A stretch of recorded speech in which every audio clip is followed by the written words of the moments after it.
Hey there, welcome to our channel of If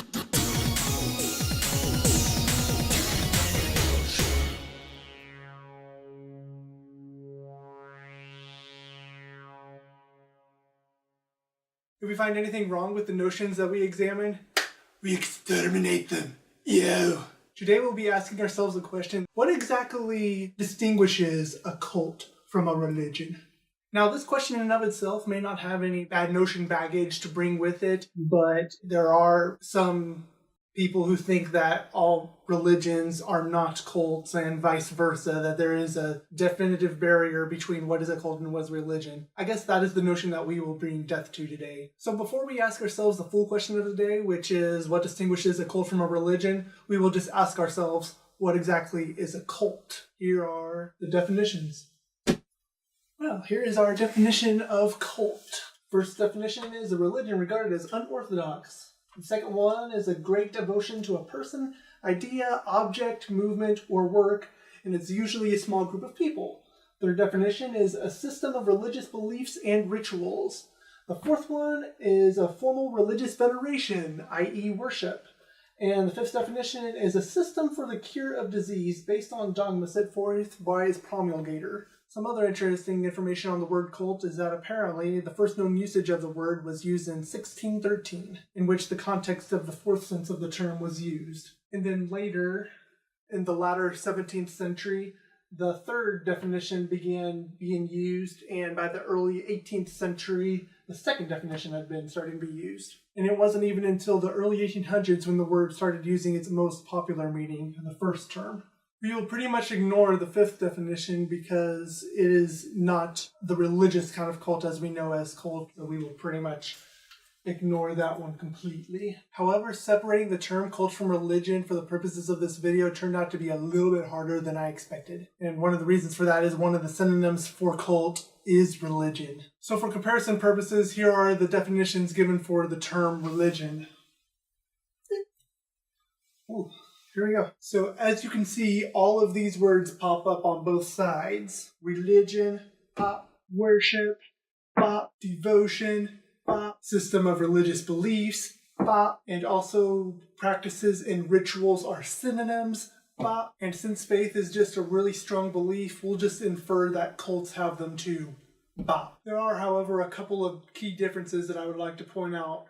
One is that religion can be either personalized or institutionalized, meaning that a person can have their own religion or succumb to the religious notions of others that have been set in place. However, for a cult, the source of these opinionated ideas, these notions, come from the leader of the group. And the second key difference I'd like to point out is that a cult is usually considered more unorthodox and false. A cult is basically a bastardized religion. A religious leader gives off opinionated ideas that are different from the mainstream accepted norm, and they are then deemed a cult. So let's give an analogy for a second. Let's say that basically there's a big taboo bubble of religion. And within this big taboo bubble of religion, we have smaller religions. So we'll call that Hinduism. And we'll call this one Islam. We'll make a big one for this Christianity. And even within the individual religion bubbles, there can be individual denominational bubbles that pop up. But wait, what's this? A bubble is starting to form right on the edge of one of the bigger taboo bubbles of religion.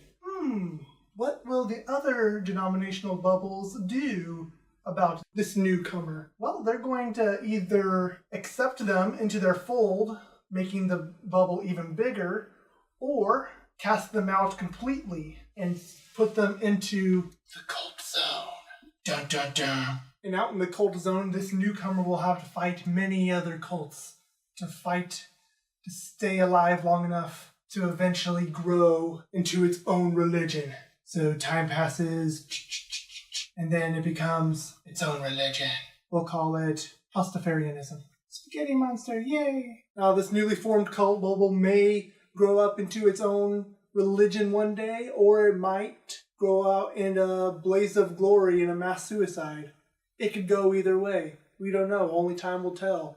And the funny thing is, different denominations can have different opinions on what to do about this individual cult bubble. Some of the more liberal bubbles will accept them into the fold, while the others, the ones that are usually closer to the center, will usually deny them and cast them out into the cult zone in their mindset. So that makes the whole barrier of a religious bubble blurry, because you just say that, oh, the big religious bubble of Christianity is getting blurred by various people's opinions on what they think about this one bubble. So basically, there is no universal accepted parameter on what should be considered inside this religious taboo bubble. But one thing does appear to be more commonplace. The closer that you are to the middle of your religious bubble, the more likely they are going to cry afoul something that is nearer to the edge of their religious bubble. We'll call these the true believers, the ones who are closer to the middle. So basically, the more lemon Kool-Aid you drink, the more lemonade and pea alike taste wrong. And you can quote me on that, kids. On Google, I grabbed 12 different lists of what does it mean to be a cult. And combining that data with what we already know, I will provide you with a new list, so that the answer of the day can be answered as best as possible. Even if we already know that the subjective line between cult and religion can be kind of blurry. There were about 45 variables amongst all the sites that I checked, but I was able to condense them down to about 27 variables due to some obvious synonymous redundancies. And even some of my variables in the 27 that I was able to come up with are darn near synonymous. So now all we have to do is ask if any of these variables, which, when all of them are put together, define a cult, does this variable also fit within a religion as well? Or rather, does this variable occur in most religions too? And then at the end of the day, we'll have ourselves the magical, unique set of variables that uniquely define what is a cult versus what is a religion. And here we go. Cults have a charismatic leader. With the unknown exception of Hinduism, every known religion today has been started due to the efforts of one charismatic leader. Jesus, Muhammad, Buddha, Confucius are some well-known examples. The truth/the law comes from the leader. Jesus said, "I am the way, the truth, and the life." Muhammad was given the Quran by the angel Gabriel. Buddha showed how to live like him, and there are similar examples in most religions. All questioning, doubt, and dissent is discouraged and punished. For Christians, doubt is the absence of faith and is frowned upon. In Islam, to actively dissent is to become an infidel. Disowning from your family is actually kind of commonplace in young naysayers who dissent from the religion. Cults manipulate the thoughts, actions, and feelings of its members. What exactly constitutes as thought, action, and emotional manipulation is kind of subjective, but based off what I have seen, I'll distinguish this as one of the unique markings of a cult. Although religions often have a core philosophical how to think, act, and feel like insert charismatic leader here, or to make your way towards insert current or eternal means of salvation here, cults appear to be especially good at making its members think, act, and feel the same way about certain topics. Religions often seem to kumbaya and chill out about being super controlling of its members given enough time. Cults either have special knowledge which is manifested verbally, or some sort of holy scripture which is manifested on paper. Let's see, the Torah, the Bible, the Quran, the Mahavitsu, the Vedas. Yeah, pretty much every religion has some sort of special knowledge contained within its holy scriptures. What could be marked as a special marking of a cult, however, is the availability of that scripture or that knowledge to the general public. Cults use mind-altering and brainwashing tactics. It is definitely a variable extension of the thought, action, and emotional manipulation mentioned earlier. Gaslighting victims, which is saying, "Are you sure that thing happened to you? Are you sure that it wasn't just something else?" There's a heavy social punishment reward system where one is reinforced with love and acceptance, while even the smallest of flaws usually get a hateful and unpleasant reaction. I don't think that religions necessarily brainwash, but I do think that they nurture you to think, act, and feel a certain way. Some may call this nurturing brainwashing, but I stick by my assessment that religions do not brainwash their members while cults usually do. Cults are an isolated group. No major religion today is considered isolated. With millions of followers and often an open door policy for newcomers, it is impossible to stay isolated with that number of people. However, if you have to A, leave the internet, B, live in a secluded rural area away from outsiders, or C, you are living in an invite-only exclusive place, you may be in a cult. Or perhaps you're just in a Boys and Girl Scout camp on a camping trip, who knows. Peer pressure and groupthink is how one's thoughts, actions, and feelings are decided in a cult. Although peer pressure and groupthink may be elevated in cults, it is definitely something that happens in religions too. Black sheep are shunned in cults. This is basically the intensified form of the questioning, dissent, and doubt being punished variable that we talked about earlier. A black sheep's social life starting fresh is not unique to cults, though. I'm a black sheep. Kai Kai is definitely a black sheep. My Christian friends who used to be Muslim are black sheep. My Christian friends who used to be Hindu are black sheep. There's black sheeps everywhere. An authoritarian and submissive social structure is used in cults. This variable is definitely more of a scale rather than more of a defining factor. Many cultures and religions vary between having a more authoritarian versus being a more democratic and free society. With that said, it is possible to have a democratic cult, even though it's rare, and it's also possible to have an authoritarian cult. Cults often exploit you for money. In religions, 10% of your money goes to the church, called a tithe. Jews give money gifts in multiples of 18. Muslims give a 40th of their income to their poor, which is called zakat. Money and religion are kind of hard to separate. Cults are often found to sexually exploit their members. This is definitely something on, it depends who has the dick. If somebody, religious or not, finds an opportunity for some self-righteous reason to sexually gratify themselves at the expense of somebody weaker than them, with no solid morals to counteract that behavior, sexual exploitation will occur. It happens with dicks in religion. It happens with dicks in cults. It happens with dicks in political power. Moral of the story, do not be a dick. Unless your name is Dick, then by all means be a dick. But only in the context of your unfortunate name, Richard. Cults are usually defined as a zealous group. In religion, zealous Christians become missionaries, and zealous Muslims become jihadists. Zealous monks become out of character? For all intents and purposes, zeal is definitely not limited to just cults. It is more of a scale of a person's personal motivation to expand the group's ideology. Cults are preoccupied by the recruitment of new members. Ever heard of evangelism? Cults are an elitist and an exclusive group. In religions, Jesus is the only way to heaven. Allah is the only way to Jannah. You must fully understand suffering in order to reach nirvana. And for Hindus, good karma and good merit is the only way to beat bad karma and bad demerits, to be reincarnated into the celestial kingdom or the human kingdom, as opposed to the infernal kingdom or the animal and plant kingdom. By the way, that ideology applies to everybody. In Hinduism, there are still some bad notions that need to be dealt with, but they sure as heck did a good job of being so dang anti-cultic. Cults require a significant amount of time taken out of their week in order to be a good member of their group. For subjectivity purposes, we will say that 40 hours a week is considered significant.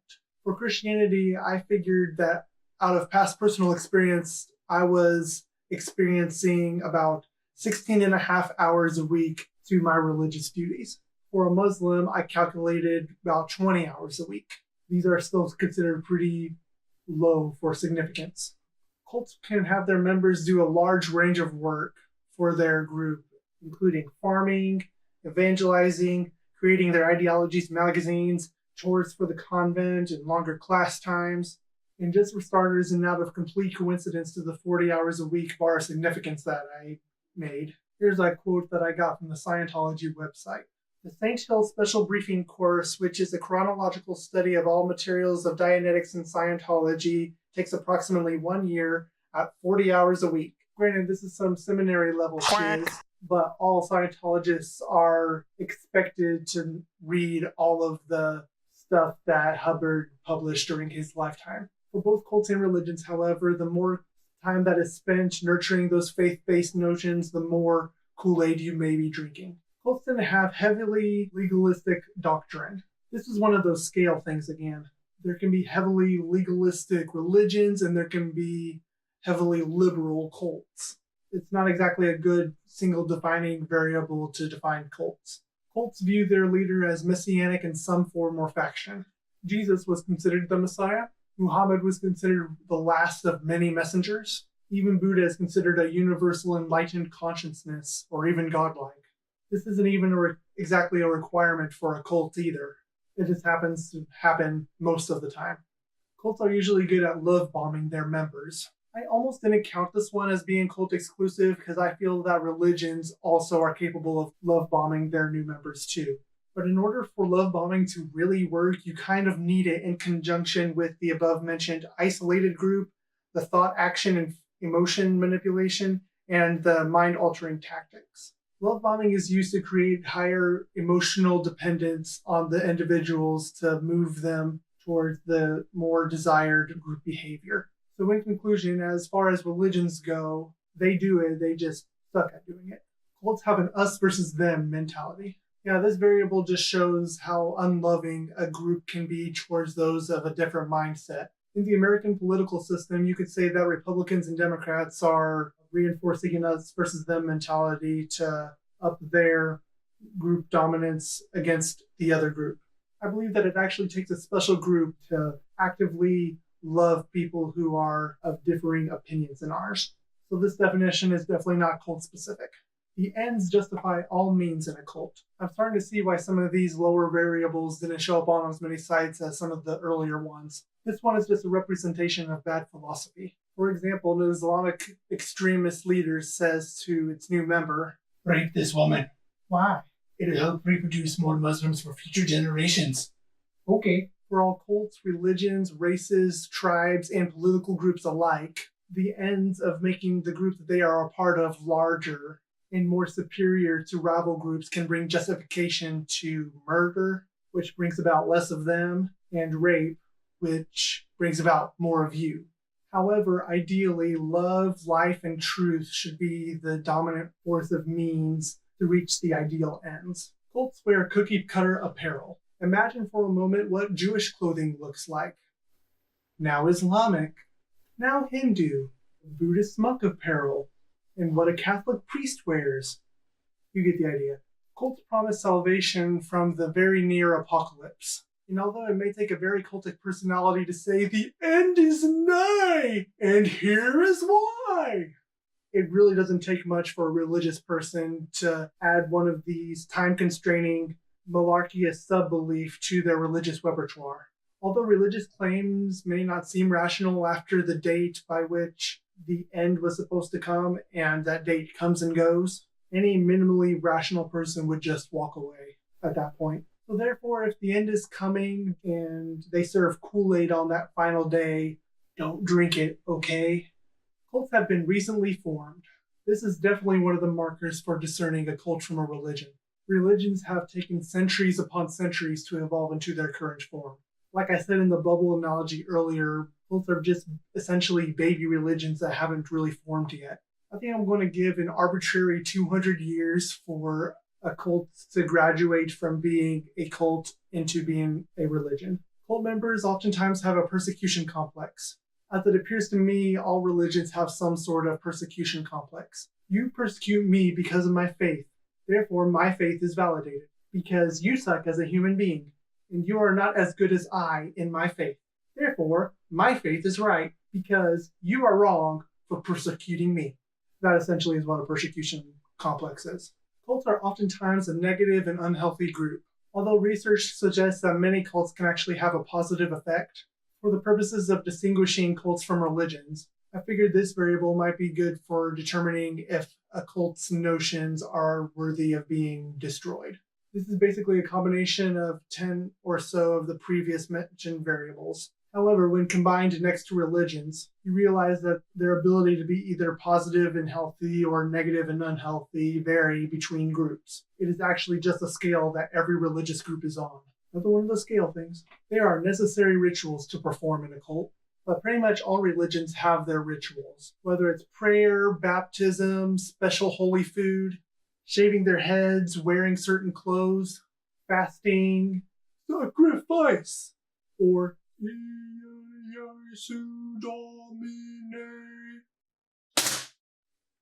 So here's a quick recap to most precisely answer today's question. What distinguishes a cult from a religion? Well, cults usually use love bombing and other mind-altering tactics in order to manipulate people's thoughts, actions, and emotions to fit in with the group mentality. Cults also have been isolated from the greater society and have been formed within the last 200 years. And cults usually often require 40 plus hours a week of their members in order for their members to be considered good members of the group. So now, as a result of all this research, I, and now hopefully you, can be more comfortable calling early Christianity a cult. I mean, be able to distinguish a cult from a religion, and to recognize that 90% of religions at one time were considered cults. And here's another thought: in order to start a religion, you have to start a cult. Wait, what the actual duck? Nobody can actually start a religion, but only disciples can carry on cults. This video was made by Tim and Titus Mabry on a channel called Death of a Notion, and definitely not by people who want to cookie cutter our fellow sea creatures into the salvation that is the great notion in the sky. Sea creatures live in the notion ocean. You will join us. You will be one of us. If you would like to join our anti-cult cult and become more enlightened, depressed, or enraged with us, depending on your previous notions, please do us a giddy and click on those like and subscribe buttons. Until next time, kumbaya, mother duckers. You know, I think a wise man once said, cults are BS piled on top of BS and sold to the common man as chocolate cream pie, and the common man buys it.